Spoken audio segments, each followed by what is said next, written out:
अखंडानंद संबोधो वंदनाद्यस्य जायते।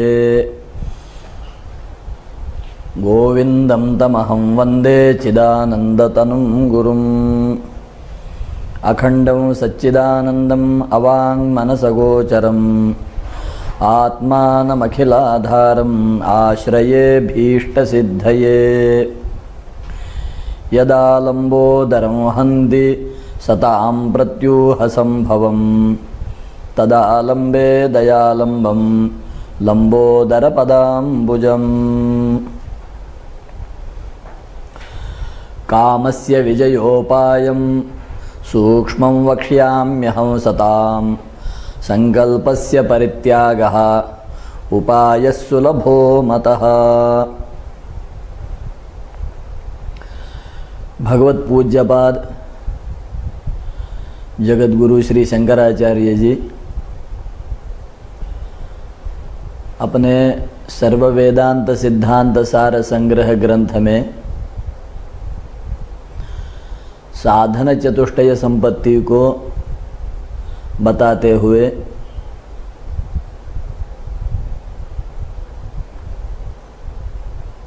दूसरा साधन इहामुत्रार्थ फल भोग विराग अर्थात वैराग्य,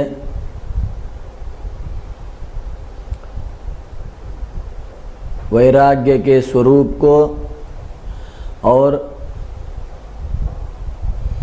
वैराग्य के प्रतिबंधकों को बड़े विस्तार से और बहुत सुंदर तरीके से समझाते हैं।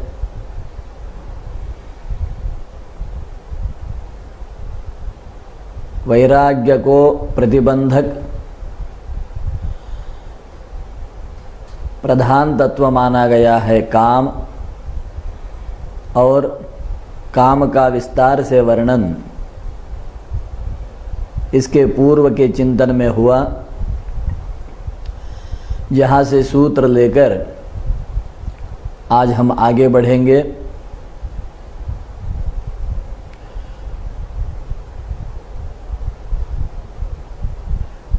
वैराग्य को प्रबल विरोध काम से क्यों होता है और काम का स्वरूप क्या है, इसको बताते हुए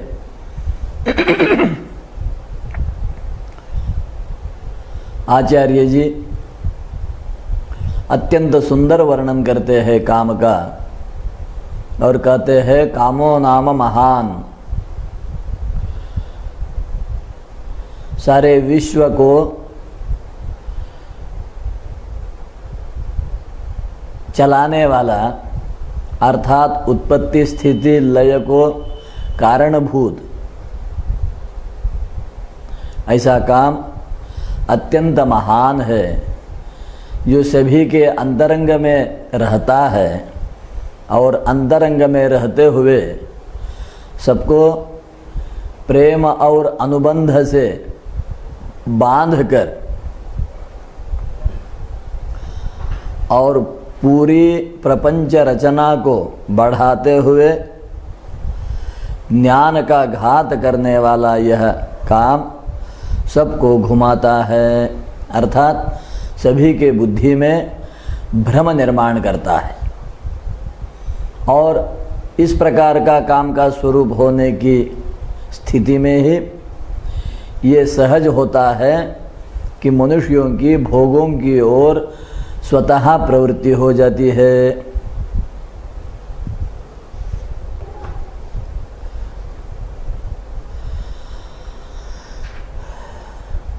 और इसलिए यह देखा जाता है कि इंद्रिय क्षीण होती है, शरीर थक जाता है, वृद्ध हो जाता है, आयु क्षीण होती है, शक्ति क्षीण होती है, स्मृति क्षीण होती है, परिवार मित्र बंधु ये सारे धीरे धीरे क्षीण होते हैं, दूर होते हैं। परंतु ऐसी स्थिति में भी काम का क्षय दिखता नहीं है, काम का घटना या काम का कम होना दिखता नहीं है, अपितु काम दिन ब दिन बढ़ता ही रहता है। और जब तक यह काम बढ़ता रहेगा, जब तक यह काम घर करके रहेगा, तब तक किसी भी प्रकार मोक्ष के मार्ग पर मनुष्य आगे नहीं बढ़ता है। काम पाश से अत्यंत दृढ़ बंधन में जकड़ा हुआ मनुष्य मोक्ष मार्ग पर नहीं जा पाता है। यहाँ तक की बात काम के समग्र कार्य को बताने के पश्चात फिर ऐसे काम को भी दूर किया जा सकता हो, ऐसे काम का भी नाश किया जा सकता हो, क्षय किया जा सकता हो, तो उसके उपाय क्या होंगे? तो उन्हीं उपायों को आज यहाँ पर हम आगे देखेंगे। जैसे कि शंकराचार्य जी 62वें श्लोक में यही से आरंभ करते हैं। कामस्य विजयोपायम सूक्ष्मं वक्ष्याम्यहं सताम संकल्पस्य परित्यागः उपाय सुलभो मतः। सज्जन लोगों के लिए अत्यंत सूक्ष्म ऐसे काम पर जय पाने के उपाय मैं बताऊंगा। ऐसी प्रतिज्ञा करते हुए शंकराचार्य जी ने आरंभ किया और प्रथम उपाय के रूप में शंकराचार्य जी ने कहा संकल्पस्य परित्यागः।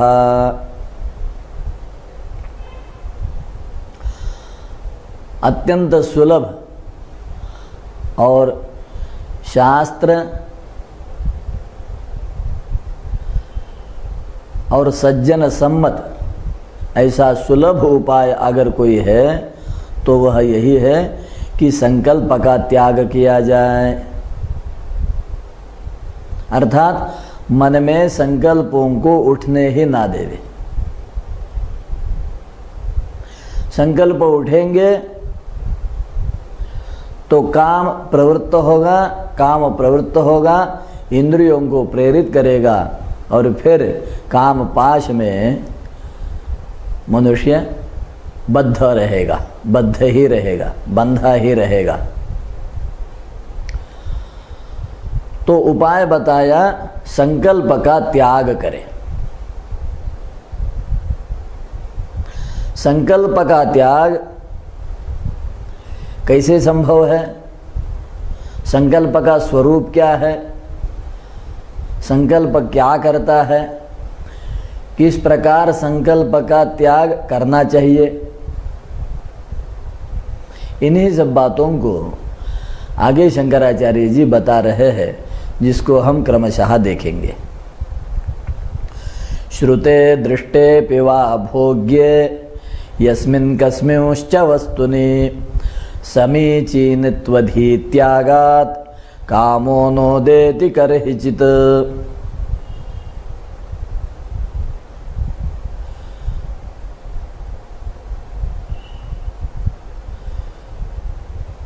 जो भी वस्तु भोग्य होती है, चाहे वो शब्दजन्य भोग हो, स्पर्श का भोग हो, रूप का भोग हो, या रस का भोग हो, या गंध का हो, या फिर इसके अतिरिक्त मानसिक हो, सभी प्रकार के भोग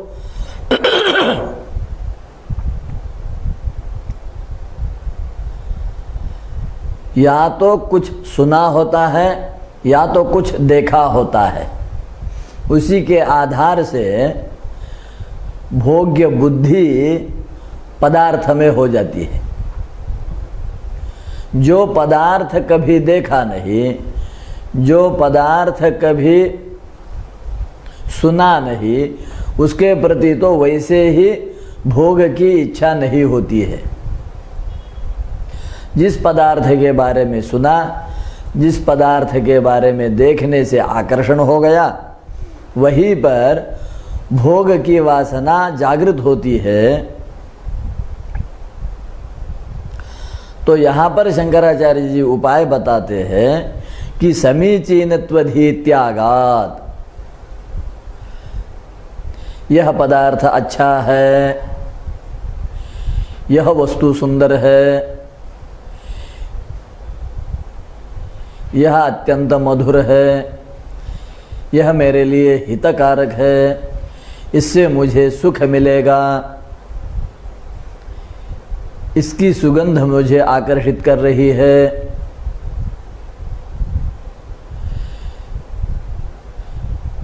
इसके रस का आस्वादन करने के लिए जिह्वा लालायित है, इसके स्पर्श से मुझे परम आनंद की प्राप्ति होगी। इस प्रकार जो भी बुद्धि है, अर्थात यह पदार्थ अच्छा है, इस बुद्धि का प्रथम त्याग कर देना चाहिए। शंकराचार्य जी कहते हैं यह पदार्थ अच्छा है,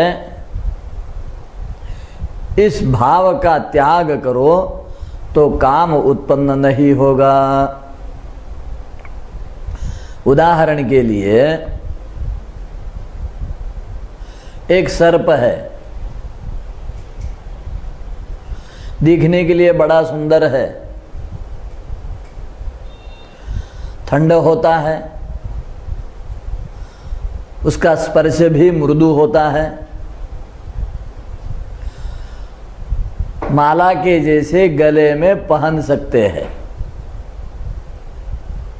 परंतु जिस प्रकार एक फूल की माला को अपने गले में धारण करने की इच्छा मनुष्य को होती है, उस प्रकार एक सर्प को अपने गले में धारण करने की इच्छा मनुष्य में होती है क्या? तो यही दिखता है कि फूल की माला धारण करने की तो इच्छा दिखती है, परंतु सर्प को गले में धारण करने की इच्छा नहीं दिखती है। कारण क्या है? तो कारण यही है कि यहाँ पर यह अच्छा है, यह बुद्धि नहीं है। क्योंकि सर्प के बारे में हमने सुना हुआ है, हमने देखा हुआ है कि यह दंश करता है, यह डसता है, इसमें विष होता है, यह बड़ा जहरीला होता है, और इसलिए मनुष्य सर्प के पास भी नहीं जाता है और ना ही सर्प को अपने समीप आने देता है। तो सर्प के विषय में भोग की इच्छा यत्किंचित भी नहीं होती है।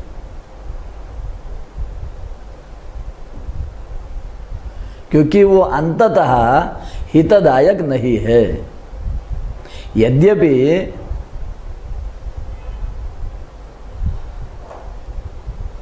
प्राथमिक दृष्टि में सर्प भी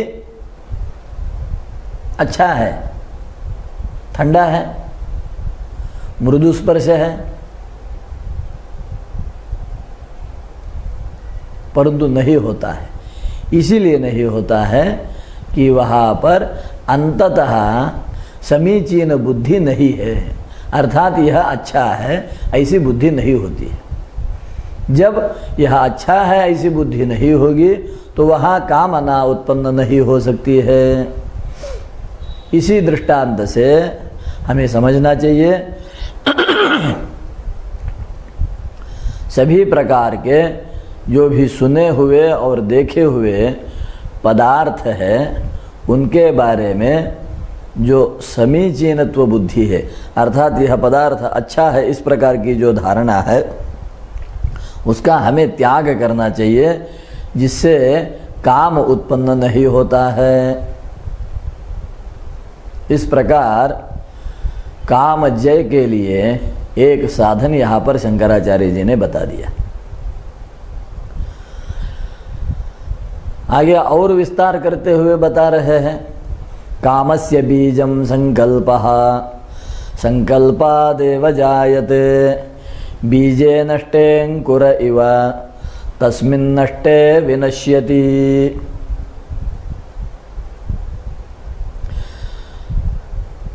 यह अच्छा है, इस प्रकार बुद्धि का त्याग करे जिससे काम उत्पन्न नहीं होगा। यह एक प्रकार का मार्ग उपाय बताने के पश्चात शंकराचार्य जी दूसरे उपाय के रूप में यहाँ बता रहे हैं कि काम को हम नष्ट करेंगे।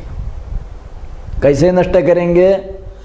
तो उसके मूल को ही उखाड़ देंगे। कोई पेड़ कितना भी अच्छा क्यों ना हो, कितना भी बड़ा क्यों ना हो, कितना भी शक्ति संपन्न क्यों ना हो, चाहे वो गुणों से परिपूर्ण हो, चाहे वो अवगुणों से दोषों से परिपूर्ण क्यों ना हो, उसकी जड़ों को अगर हम हटा देते हैं, जड़ों को काट देते हैं, तो अपने आप ही ऊपर का पूरा वृक्ष नष्ट हो जाता है, निष्क्रिय हो जाता है, निष्परिणाम हो जाता है।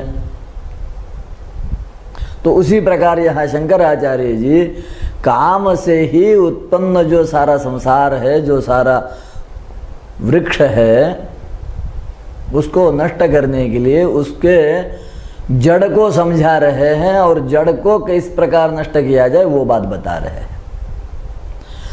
तो काम के जड़ में उन्होंने पाया है कामस्य बीजम संकल्पः।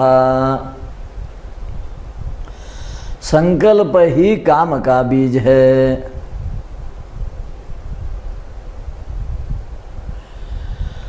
अब संकल्प ही काम का बीज है, इस बात को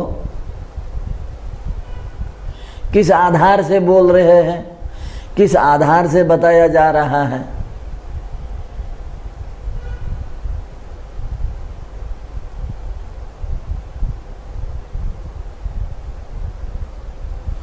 दूसरा भी कुछ हो सकता है।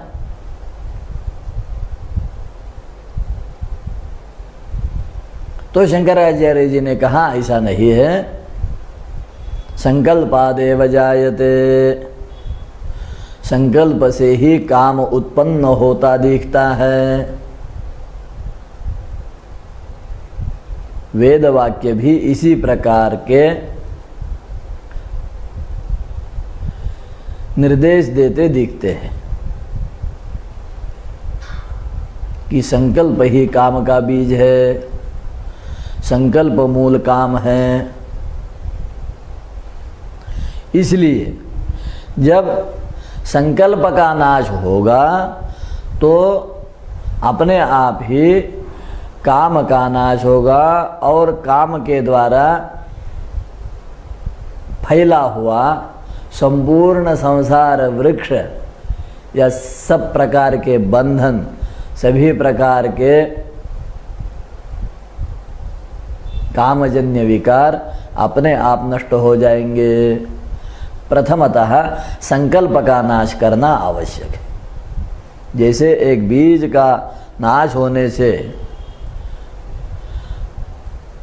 अंकुर ही नहीं उत्पन्न होता है तो आगे वृक्ष कहाँ से होगा? तो इसी प्रकार जब संकल्प ही नष्ट हो जाएगा तो काम अपने आप नष्ट हो जाएगा। संकल्प क्या है?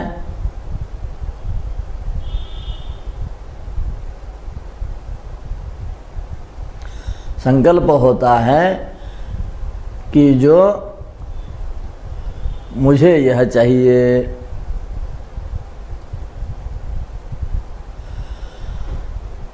मूल में संकल्प नहीं होगा तो आगे जाके काम भी नहीं होगा।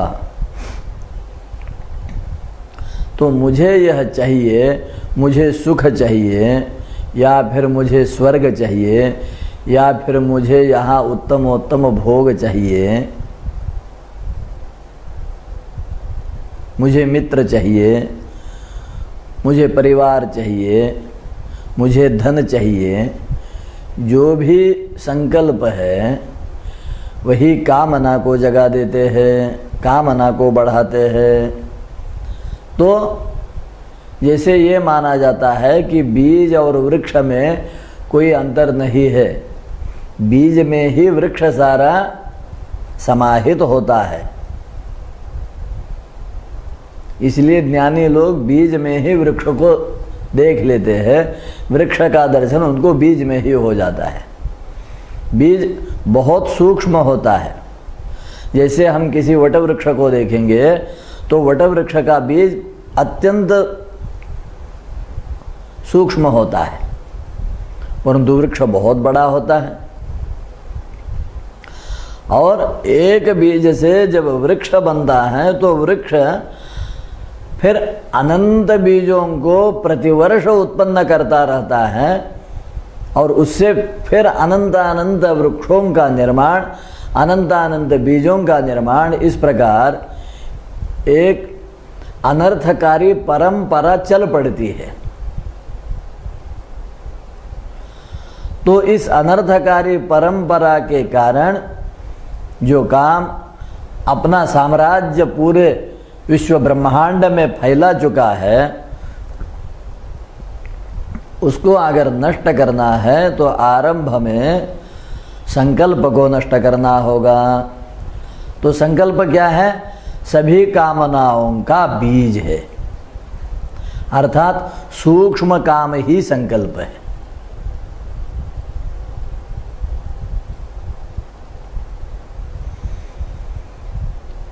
तो सूक्ष्म संकल्प को, सूक्ष्म कामना को भी हमें नष्ट कर देना है।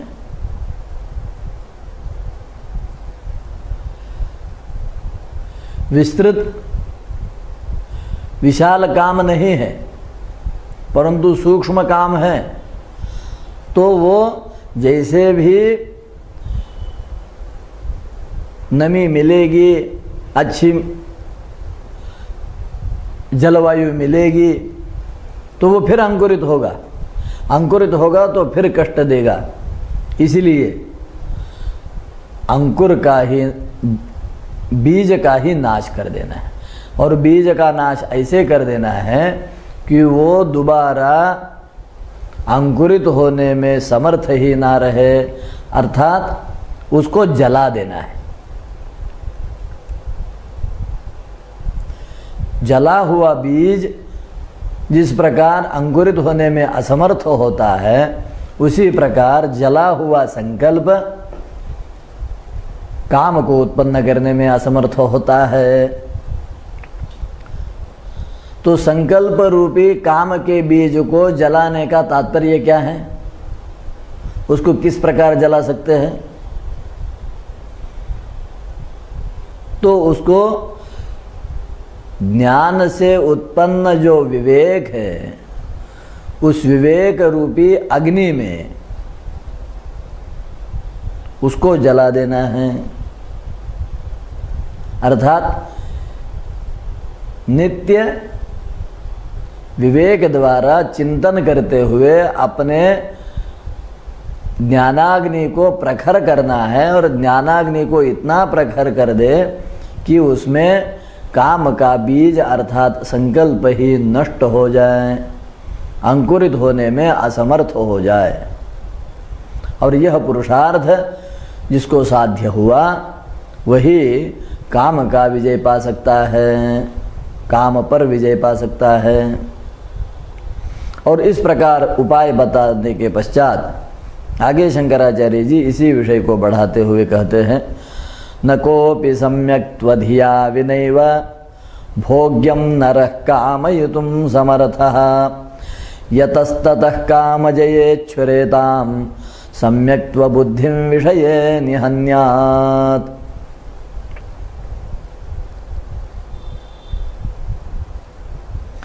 यहाँ पर आचार्य जी बता रहे हैं कि सम्यक्त्व अर्थात यह पदार्थ अच्छा है, इस प्रकार की बुद्धि जब तक नहीं होगी तब तक मनुष्य किसी भी पदार्थ का भोग करने में समर्थ ही नहीं होता है। किसी भी पदार्थ का भोग वही अच्छे से अच्छी तरह कर पाता है कि जिसमें यह दृढ़ धारणा होती है कि ये पदार्थ अच्छा है।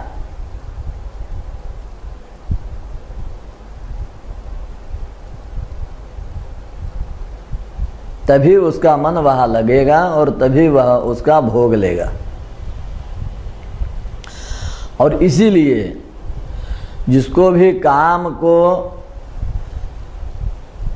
परास्त करने की, काम पर जय पाने की इच्छा हो, उसके लिए चाहिए कि वो विषयों पर जो अच्छी बुद्धि है उसका त्याग करे, उसको नष्ट करे।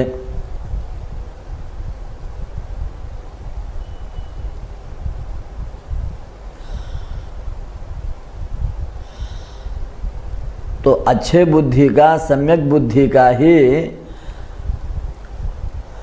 विस्तार से वर्णन आगे के श्लोक में शंकराचार्य जी करते हैं। भोग्ये नरः कामजयेच्छुरेतां सुखत्व बुद्धिं विषये निहन्यात् यावत् सुखत्व भ्रमधीः पदार्थे तावन्न जेतुं प्रभवेद्धि कामम्। कामजय की इच्छा रखने वाले सज्जन को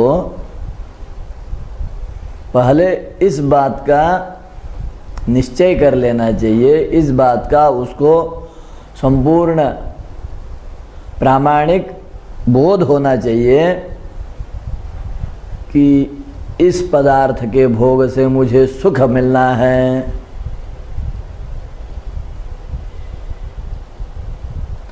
जब तक पदार्थ के भोग से सुख की प्राप्ति की भावना उसके अंतःकरण में रहेगी कि मैंने यह पदार्थ स्वीकार किया, उसका आस्वादन किया, तो उसके कारण मुझे सुख हो रहा है। मैंने इसका आलिंगन किया, मुझे सुख हो रहा है। मुझे यह दर्शन किया, मुझे सुख हो रहा है। मुझे इसका रसास्वाद किया तो मुझे सुख हो रहा है। इसको मैंने श्रवण किया तो मुझे सुख हो रहा है। इस प्रकार पदार्थ भोग के बाद सुख उत्पन्न करेंगे, इस प्रकार की जो बुद्धि है वह बुद्धि मनुष्य को नष्ट करती है। और इसलिए जब तक यह बुद्धि दूर नहीं होती है तब तक मनुष्य काम जय नहीं पा सकता है।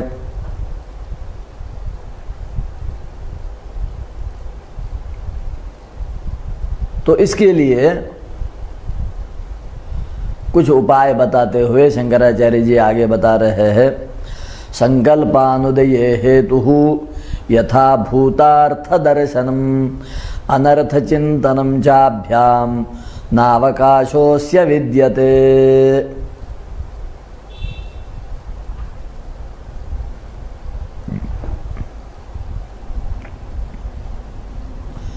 संकल्प उत्पन्न ना हो,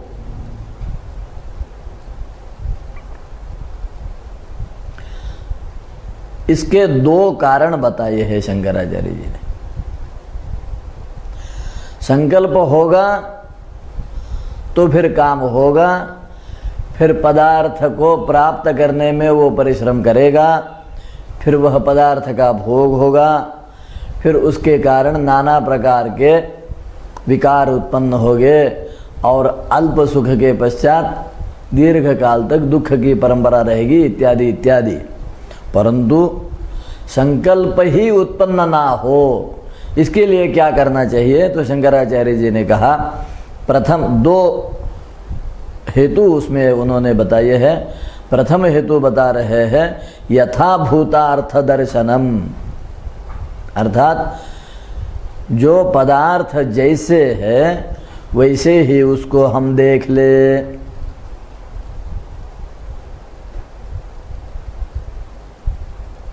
यानी उस पदार्थ के संपूर्ण परिणामों को, संपूर्ण गुणधर्मों को हम अच्छी तरह से देख ले। केवल प्रथम दर्शन मात्र में, प्रथम आलिंगन मात्र में या प्रथम श्रवण मात्र में जो अच्छा लगे वो यथार्थ दर्शन नहीं होगा, वो यथार्थ ज्ञान नहीं होगा। यथार्थ ज्ञान से तात्पर्य है कि उसके परिणामों का ज्ञान हो।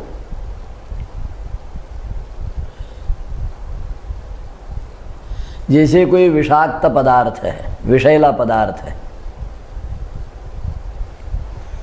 तो उसके यथार्थ दर्शन का तात्पर्य है कि यद्यपि यह अभी खाने में मीठा है, इसकी स्वाद बहुत अच्छी है, इसकी सुगंध अच्छी है, इसका रूप भी अच्छा है, परंतु आगे जाकर यह हमें कष्ट देगा और इसलिए फिर उस पदार्थ के प्रति संकल्प नहीं होता है। तो पहले तो यथाभूतार्थ दर्शन होना चाहिए और दूसरा बताते हैं कि अनर्थ चिंतन, अर्थात इस पदार्थ से अनर्थ होना है। और जब अनर्थ चिंतन और यथार्थ दर्शन यह दो हो जाते हैं तो फिर संकल्प का उदय नहीं होता है, किसी प्रकार भी संकल्प का उदय नहीं होता है। तो संकल्प को उदित ही ना होने दे, इसके लिए क्या करना है, अर्थात बीज रूपी संकल्प को नष्ट करने के लिए क्या करना है, तो दो साधन बताइए। पहले उसका यथार्थ ज्ञान हो और दूसरा उससे होने वाले अनर्थों का चिंतन हो। जो पदार्थ जैसे है वैसे उसको समझे, ये पहले आवश्यक है, और समझने के बाद उसके भोग के पश्चात होने वाले जो अनर्थ है उनका चिंतन करते हुए जब मनुष्य चलेगा तो उसके अंतःकरण में संकल्प का उदय ही नहीं होगा।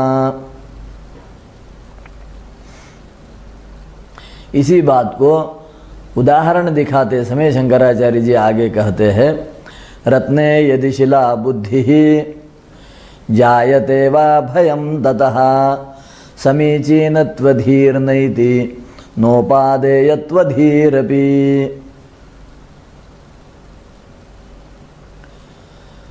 दृष्टांत बता रहे हैं। मान लीजिए कोई एक रत्न है,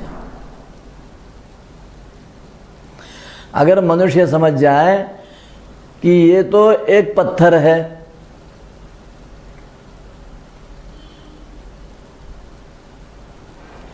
और फिर ये कि भाई इससे तो मुझे भय होना है, यह रत्न मेरे पास होने से मुझे भय है,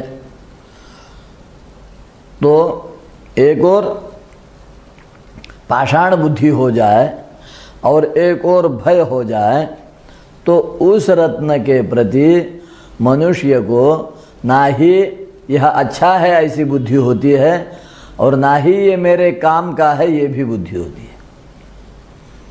तो उस पदार्थ के प्रति यह मेरे काम का है यह बुद्धि भी नष्ट हो जाती है और यह अच्छा है ये बुद्धि भी नष्ट हो जाती है। दोनों भी संकल्प के मूल में माने गए हैं। यह अच्छा है इस प्रकार की बुद्धि और यह मेरे काम का है इस प्रकार की बुद्धि, ये दोनों भी नष्ट होनी चाहिए। और उसके लिए यथाभूतार्थ दर्शनम, जो जैसे है वैसा उसका दर्शन होना चाहिए और अनर्थ का चिंतन होना चाहिए। इसी बात को पुनः पुनः शंकराचार्य बता रहे हैं, यथार्थ दर्शनम वस्तुनि अनर्थस्यापि चिंतनम संकल्पस्यापि कामस्य तद्वधोपाय इष्यते। संकल्प और काम इन दोनों के नाश का उपाय यही माना गया है कि वस्तु का यथार्थ दर्शन हो और फिर उससे होने वाले अनर्थों का चिंतन किया जाए। इस बात को समझाने के लिए आगे 70वें श्लोक में शंकराचार्य जी ने, क्योंकि सर्वत्र देखा जाता है कि धन के प्रति मनुष्य की बहुत ही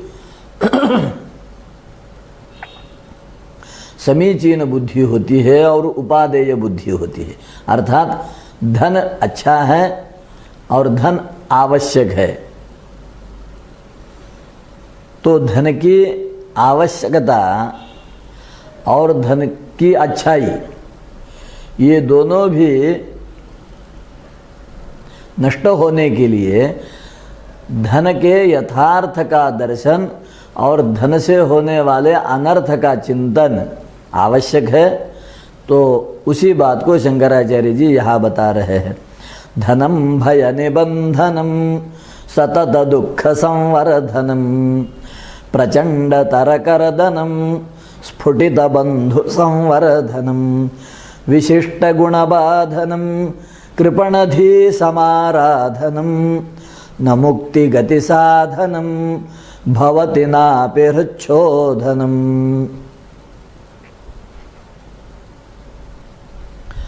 जिस धन को लेकर मनुष्य के अंतःकरण में आवश्यकता की और अच्छाई की बुद्धि हो जाती है, वह धन वास्तव में कैसा है? तो शंकराचार्य जी कहते हैं भय निबंधनम, भय उत्पन्न करा देता है, भय का कारण होता है, भय से मनुष्य को बद्ध कर देता है। ये धन का पहला दुर्गुण बताते हैं, पहला उससे होने वाला दुष्परिणाम बता रहे हैं। धन से होने वाला प्रथम अगर कोई अनर्थ है तो वह है भय निबंधनम, भय से परिपूर्ण है, धन के कारण भय होगा। धन भय का उत्पादक है, इस बात को बार बार हमें चिंतन करना चाहिए। दूसरा बता रहे हैं सतत दुख संवर्धनम, धन के कारण दुख बढ़ता ही रहता है, दुख घटता हुआ दिखता नहीं है। धन अधिक होने से दुख कम हुआ ऐसा कभी कहीं दिखा नहीं है। यह चिंतन करना चाहिए। जितना धन बढ़ता जाता है उतना दुख बढ़ता जाता है। प्रचंड तरकरदनम, अत्यंत वेग से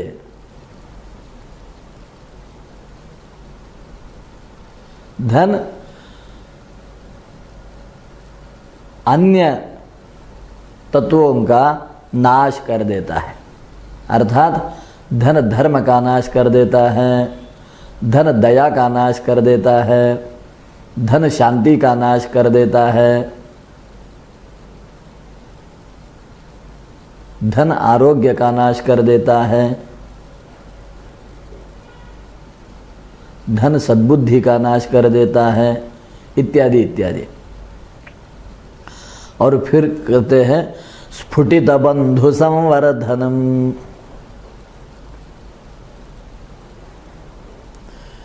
बंधु वर्ग को बढ़ाता है। जिसके पास धन होगा उसके बंधु वर्ग होते हैं, जिसके पास धन नहीं है उसके पास कोई बंधु वर्ग नहीं है। और बंधु वर्ग से बंधु मित्र अधिक होने से सुख कहीं दिखा है? ऐसा तो दिखा नहीं है। लाभ के लिए सब आते हैं, आपको कष्ट देने के लिए सब आते हैं, आपकी शांति को नष्ट करने के लिए सब आते हैं। और जब तक आपसे धन की आशा होती है तब तक सब आते हैं। तो आपके पास धन होता है तो लोग आपकी ओर आकृष्ट होते हैं, तो इस कारण वो बंधु वर्ग को बढ़ाने वाला है। फिर आगे धन से होने वाला अनर्थ बताते हुए कहा विशिष्ट गुणबाधनम, विशिष्ट गुणों का बाध कर देता है धन।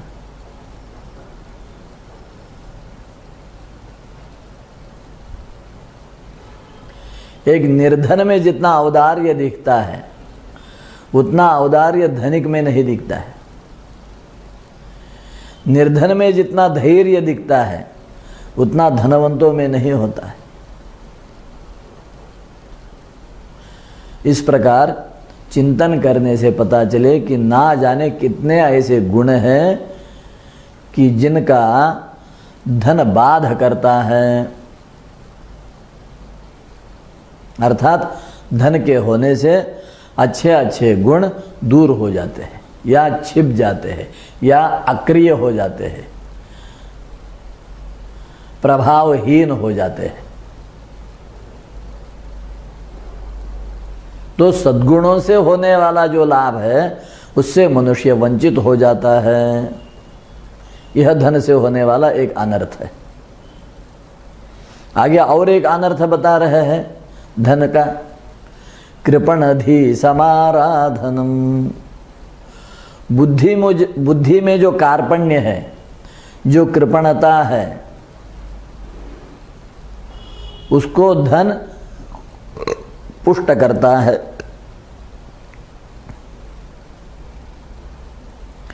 कृपण बुद्धि की पुष्टि होती है, उसका पोषण होता है। आवश्यकता है कि कार्पण्य बुद्धि में ना रहे, कृपणता बुद्धि में ना रहे। कृपणता से अनादर होता है, कृपणता से पुण्य क्षय होता है, कृपणता से अपमान हो जाता है। ना जाने कितने ही अनर्थ कृपणता से होते हैं, और ऐसी कृपणता को बढ़ाते हुए यह धन अनर्थ का कारण बनता है। और ऐसा यह धन ना ही मुक्ति का साधन बन पाता है और ना ही हृदय में शांति दे पाता है या चित्त को शुद्ध कर पाता है। अंतःकरण की शुद्धि, शांति या मुक्ति के प्रति गति, ये दोनों भी धन के कारण नहीं हो सकते हैं। इस प्रकार अनर्थों की जड़, ऐसा शंकराचार्य जी धन को बताते हुए आगे और भी सुंदर वर्णन करते हैं। राज्ञो भयं चोर भयं प्रमादात् भयं तथा ज्ञाति भयं च वस्तुतः धनं भयग्रस्तमनर्थमूलं यतः सतां नैव सुखाय कल्पते। राजाओं से भय होता है, चोरों से भय होता है, प्रमाद जन्य भय होता है, बंधु वर्ग से भय होता है। देखा जाए तो धन कितने भी प्रकार से चिंतन करो, वो भयग्रस्त ही होता है। भय उत्पन्न ना करे ऐसा धन दिखता नहीं है। सांसारिक सारा का सारा धन भय को उत्पन्न करते हुए अनर्थ का जड़ बन जाता है, अनर्थ की जड़ बन जाता है, अनर्थ का वो मूल हो जाता है। जीवन में जितने भी अनर्थ हो रहे हैं, उन अनर्थों के मूल में अत्यधिक प्रभावशाली अगर कोई तत्व है, कोई वस्तु है, कोई पदार्थ है, तो वह है धन और धन के प्रति आशा। और ऐसा कभी भी सुख देने में जो सक्षम नहीं है, केवल भ्रांति ही पैदा करता है सुख की, ऐसा धन क्या क्या करता है तो आगे कहते हैं शंकराचार्य जी, आर्जने रक्षणे दाने व्यये वापि च वस्तुतः दुःखमेव सदा नृणां न धनं सुख साधनम। धन को प्राप्त करो, उसमें दुख है, कष्ट है। प्राप्त हुए धन का रक्षण करो, उसमें दुख कष्ट दिखता है। जो धन प्राप्त हुआ, जिसका रक्षण किया, अब उसका मान लीजिए कि अगर दान करना है तो भी वो दुख देता है, और अगर खर्चा करना है तो भी वो दुख ही देता है। धन खर्चा होते हुए किसी को सुख नहीं होता है, किसी को आनंद नहीं होता है। इस प्रकार दुखमेव सदा नृणाम, मनुष्यों के लिए सभी समय केवल दुख ही देने वाला धन है।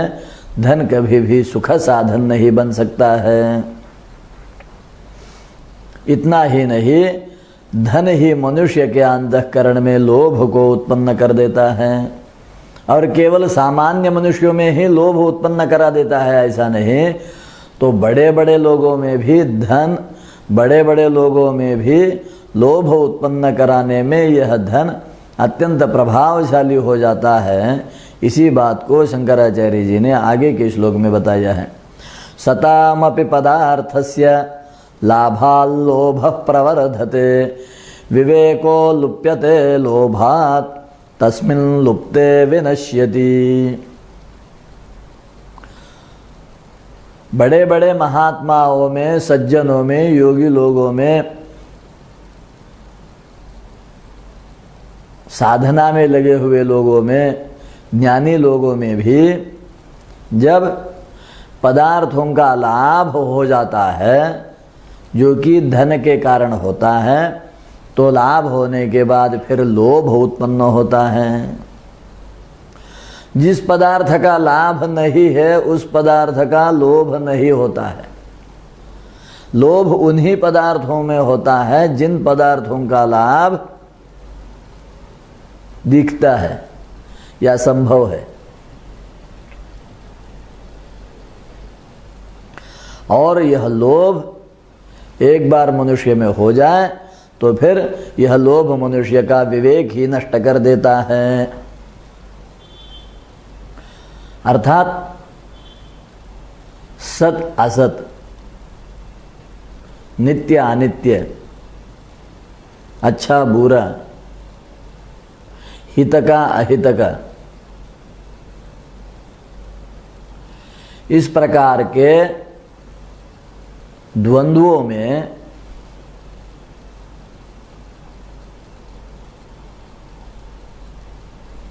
जो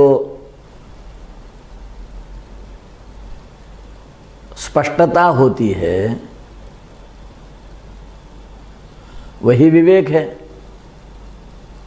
विवेक ही वह वस्तु है, विवेक ही वह ज्ञान का भाग है कि जिसके कारण यह स्पष्ट हो जाता है कि हाँ, यह मेरे हित का है, यह अहित का है, इससे मुझे लाभ होना है, इससे मेरी हानि होनी है, इससे मुझे सुख होना है, इससे मुझे दुख होना है, यह नित्य है, यह अनित्य है, यह सत है, यह असत है, यह न्याय है, यह अन्याय है, यह धर्म है, यह अधर्म है। इस प्रकार जो जीवन में स्पष्टता होती है, प्रथम समझने में स्पष्टता हो और समझने के पश्चात फिर जो नित्य है, जो सत्य है, जो धर्म है, जो न्याय है, जो हितकारक है, जो सुखदायक है, उसको अपनाने में धैर्य हो और तद विपरीत अर्थात जो विरुद्ध है उनके त्याग करने में भी धैर्य हो। यह सारा का सारा मिलकर विवेक का कार्य है, विवेक का क्षेत्र है। इस प्रकार की स्पष्टता को और इस प्रकार के धैर्य को ही तो विवेक कहा जाता है। और जब महात्माओं में भी धन के लाभ के पश्चात लोभ दिखता है, बढ़ने लगता है, और वह बढ़ा हुआ लोभ विवेक को क्षीण कर देता है, विवेक को नष्ट कर देता है, तो फिर बताइए कि यह धन का लाभ आगे जाके उस सज्जन को भी, उस साधक को भी कहाँ तक गिरा देगा। क्योंकि लोभ हो गया तो फिर वह काम को पैदा करेगा, फिर सारे भोग आ जाएंगे। तो शंकराचार्य जी कहते हैं कि जब विवेक लुप्त हो जाता है, विवेक का लोप हो जाता है तो फिर तस्मिन् लुप्ते विनश्यति, उसके बाद तो फिर मनुष्य का संपूर्ण ही विनाश होना है, अर्थात संपूर्ण ही पतन होना है, संपूर्ण ही संसार के दुख सागर में पुनः पुनः वैसे ही पड़े रहना है। अर्थात उसका साधन, उसका चिंतन, उसका ज्ञान सारा का सारा व्यर्थ रह जाएगा। और इसलिए जिसको मोक्ष के मार्ग की ओर आगे बढ़ना है उसको पदार्थों के प्रति लोभ ना हो, इसके लिए लोभ उत्पन्न करने वाला जो लाभ है, जो लाभ धनमूलक होता है, तो इसलिए धन को सभी अनर्थों की जड़ के रूप में, अनर्थों के मूल के रूप में धन को समझ लेना अत्यंत आवश्यक है। इस प्रकार बताने के पश्चात आगे के श्लोक में शंकराचार्य जी और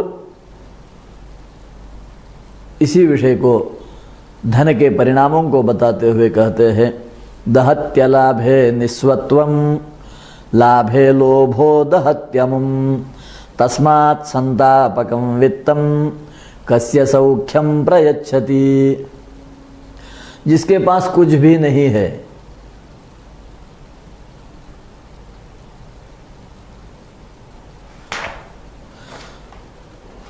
जिसके पास कुछ भी नहीं है, उसको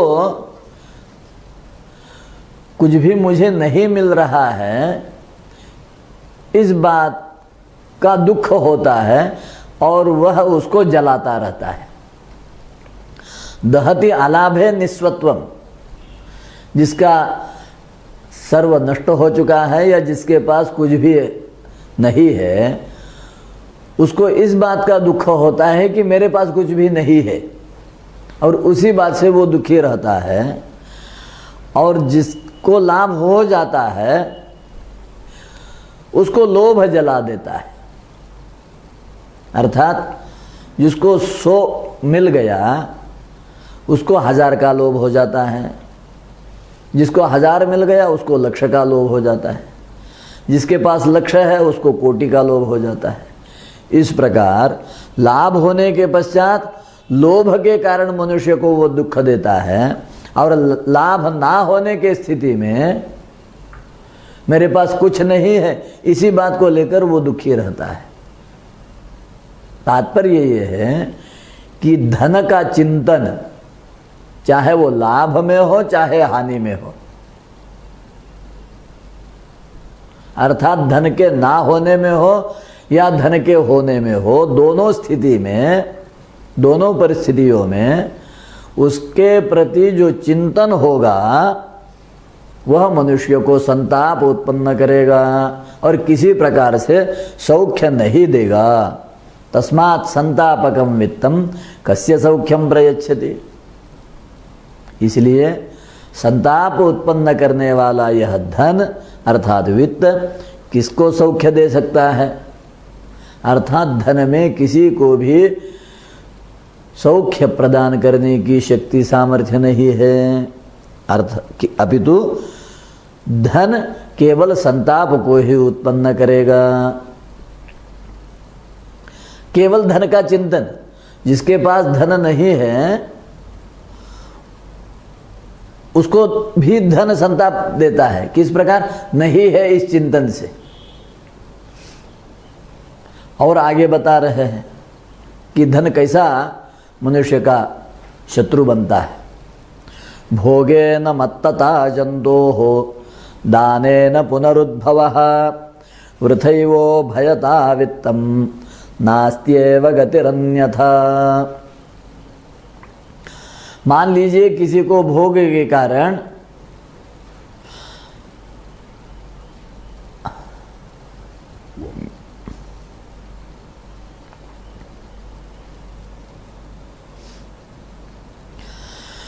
मान के चलिए कि किसी को धन के कारण भोग उपलब्ध हो गए, तो भोगों से क्या होता है? मद बढ़ता है। जब पदार्थों का भोग उपलब्ध हो जाता है तो मद बढ़ता है, अर्थात एक प्रकार की जड़ता, एक प्रकार का दर्प ही मद कहलाता है। और अगर मान लीजिए कि कोई उसका दान करता है, मेरे पास धन है तो मैं उसको भोग में खर्चा नहीं करूँगा, क्योंकि भोग करने से वो जड़ता उत्पन्न कर देता है, मद को उत्पन्न कर देता है, अभिमान को उत्पन्न कर देता है। मैं निरभिमानी रहना चाहता हूँ, और इसलिए मनुष्य अगर अपने पास के धन का दान करता रहे तो कहते हैं दानेन पुनरुद्भवः। दान एक ऐसा गुण है, अपने आप दान की शक्ति ऐसी होती है कि जो देता रहेगा उसके पास बढ़ता रहेगा, जो देता रहता है उसके पास धन बढ़ता रहता है। यह धन का स्वभाव है।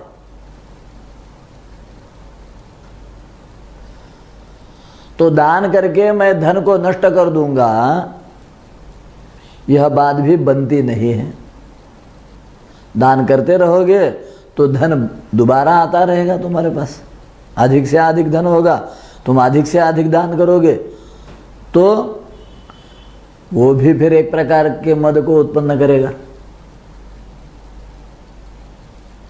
तो चाहे आप धन से भोग करो, चाहे आप धन से दान करो, आचार्य जी कहते हैं कि दोनों परिस्थितियों में वृथैवो भयथा वित्तम, दोनों भी परिस्थितियों में धन जो है व्यर्थ ही है, अर्थात शांति नहीं दे सकता, सौख्य नहीं दे सकता, अपितु मद को ही बढ़ा देगा। नास्त्येव गतिरन्यथा, और इसके अतिरिक्त और कोई धन की गति नहीं बताई गई है। या तो भोग ले लो या तो दान करो। आगे फिर बता रहे हैं, धनेन मदवृद्धि स्यात् मदेन स्मृतिनाशनम स्मृतिनाशात् बुद्धिनाशः बुद्धिनाशात् प्रणश्यति।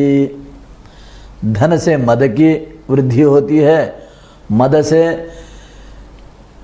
स्मृति नष्ट हो जाती है, स्मृति नष्ट होने से बुद्धि क्षीण होती है, और जब बुद्धि नष्ट हो जाती है तो मनुष्य का संपूर्ण पतन हो जाता है। इस प्रकार धन मनुष्य के पतन का कारण बन जाता है। इसलिए धन से मनुष्य को दूर रहना चाहिए। इस प्रकार जब यथार्थ दर्शन और अनर्थ का चिंतन धन के विषय में, पदार्थों के विषय में मनुष्य करता रहेगा, तभी जाके संकल्प जो है, जो कि काम का बीज है, उसका नाश हो सकता है, जो कि वैराग्य उत्पन्न होने में एक प्रधान कारण होगा। तो इस प्रकार शंकराचार्य जी जिस व्यक्ति को अपने जीवन में अखंड आनंद की प्राप्ति चाहिए, उस व्यक्ति के लिए जो साधन चतुष्टय बता रहे हैं, उन साधन चतुष्टयों में जो दूसरे साधन के रूप में इहामुत्रार्थ फलभोग विराग अर्थात वैराग्य बताया गया है, उस वैराग्य की प्रखरता, तीव्रता को सिद्ध करने के लिए किस प्रकार प्रतिबंधक तत्वों का खंडन करना है या प्रतिबंधक तत्वों को अपने से दूर करना है, इसके लिए चिंतन की दिशा को शंकराचार्य जी यहाँ पर दिखा रहे हैं। इसी विषय को शंकराचार्य जी ने आगे भी अत्यंत सुंदर बताया हुआ है, जहाँ पर इस विषय की आगे पूर्णता होगी। आज हम यहाँ पर विश्राम लेते हैं और आगे का विषय फिर आगे वाले पाठ में देखेंगे। तब तक के लिए विराम।